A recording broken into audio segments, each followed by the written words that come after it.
Good afternoon. Last week, I spoke of some truths that are ingrained in our experience of this global pandemic. I named several of them.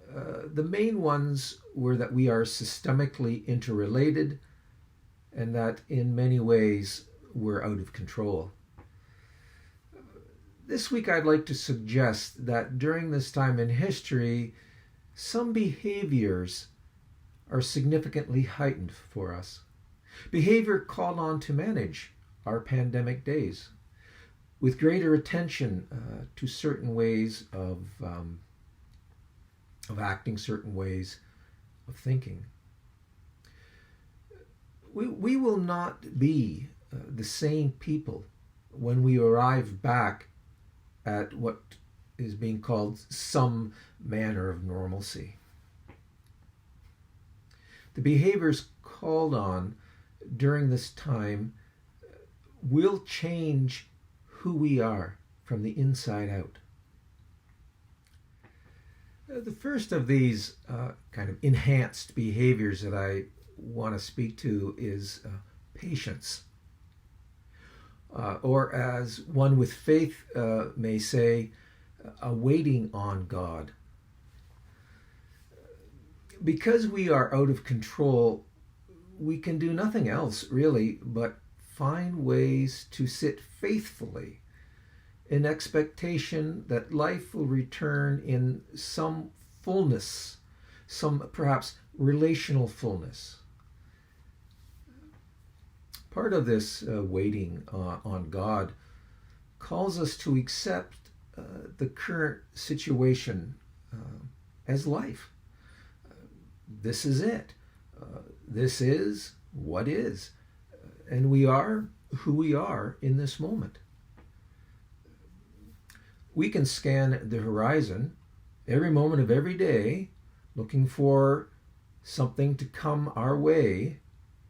And we probably do. You know, we get up in the morning and we look at the news and we hope and pray that that things in terms of the spread of pandemic has decreased significantly, and that we are soon going to perhaps be let out of lockdown. But as we do that, we must also wait here in the now. Much more difficult to do, I think. To be attentive to our needs in the now and the needs of others in the now. As we practice patience with this process of our global reality. Another behavior that I'll mention is hopefulness. A fending off of the doubt and wrestling with the grief, the sadness, and the anger that is very much a part of living out this pandemic.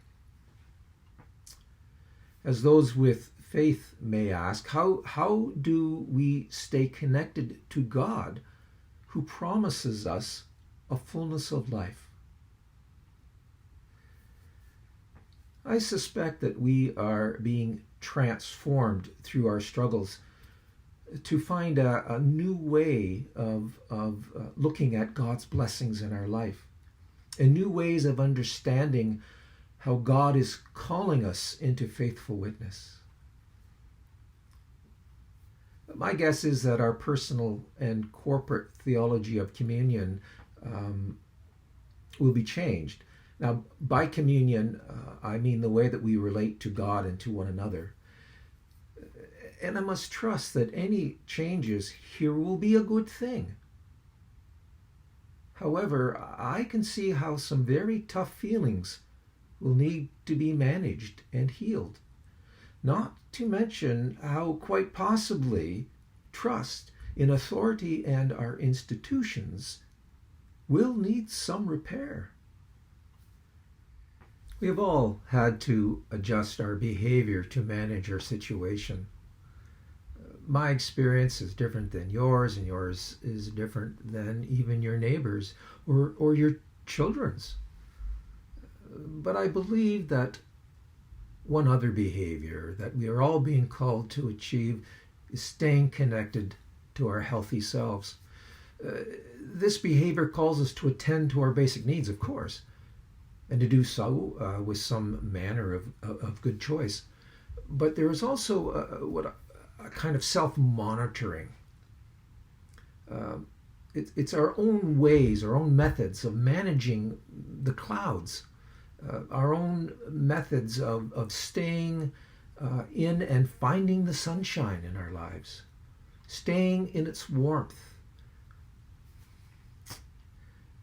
I also think there's an alone factor that COVID has provoked in heightened awareness, especially for singles and seniors and those hospitalized and in other forms of care.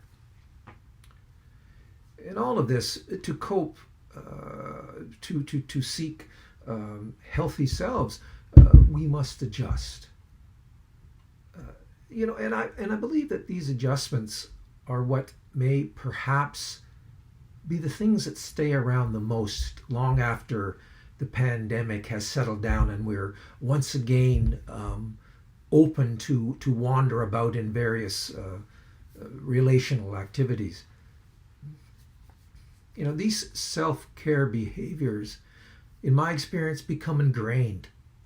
They're things that stay in our memory.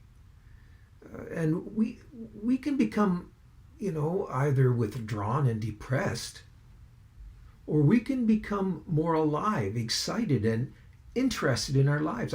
Some of it is our own inner resiliency. Some of it is the people that we're surrounded by. Some of it is about how traumatic the experience is. And of course, between this kind of withdrawing and depression and this aliveness and excitement, there's all kinds of places where most of us find ourselves landing. I guess my point here is to say that staying connected to our healthy selves has been a task that is expanded by this historical moment in history. And let's just hope it's just a moment. Whatever behaviors our particular situation finds us pursuing in a heightened manner, there is, for me anyways, a hope that through it all I am able to stay connected to God and to my people, my family, my friends, my parishioners.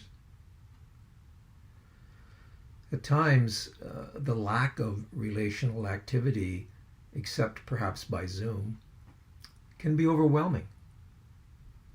And a fear sets in that something's wrong. And it has the possibility of triggering behavior that is not helpful. Like an anxiety that has us, me, going squirrely. So today it is my prayer that we are able to stay healthy with ourselves, our people, and our God.